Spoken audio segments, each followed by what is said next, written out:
Hi friends, এটা আমার first blog. আর তোমরা যদি সাপোর্ট করো তাহলে নিত্যদিন নতুন নতুন ভিডিও আনতে পারবো, কিন্তু তোমাদের সাপোর্ট ছাড়া কিছুই হবে না। এই হলো আমার ছেলে। আমরা এসেছি আমার এক বান্ধবীর বাড়িতে, সেই বাড়ি থেকেই প্রথম ব্লগ শুরু করলাম। আচ্ছা, এই হলো পায়েল মাসিমা। হ্যালো, এটা ওর রান্নাঘর। এখন বাড়ি চলে যাব কিছুক্ষণ পরে, তো কিছুতেই ছাড়ছে না ওরা, বলছে টিফিন করে যাওয়ার। তো এই সকাল সকাল ব্রেকফাস্ট বানিয়েছে। এই হলো ঘুগনি, মুড়ি আর শসা, এই দিয়ে সকালে টিফিন করে বেরিয়ে যাব। পায়েলদের বাড়ি থেকে বেরিয়ে গেছি আমরা বাড়ি যাওয়ার উদ্দেশ্যে।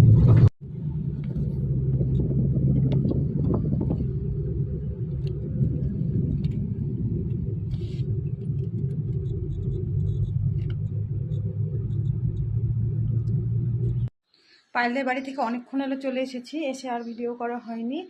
এখন রান্নাও বসিয়ে দিয়েছি। দেখ, রান্নায় আজকে হচ্ছে এই পেঁয়াজ দিয়ে ভেন্ডি ভাজা,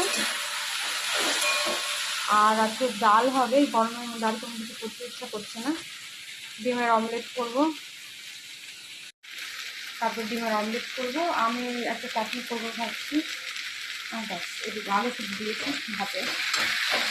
এই দিয়ে আজকে দুপুরটা চালাবো, রাতে দেখা যাচ্ছে। ভাত দেখাতে করেছি না, আমার কাজ করতে ইচ্ছা করে না, এবার খেতে হবে, সেই জন্য রান্নাটা করছি। ওইদিকে কমপ্লিট। এই হলো ভাত, ডাল, পেঁয়াজ দিয়ে ভেন্ডি ভাজা। এটা কে কে খাও এইভাবে বলবে। এটা হলো তেঁতুলের জল, মিষ্টি আর লঙ্কা দিয়ে। আর এখানে আছে আলু সিদ্ধ, ডিমের অমলেট।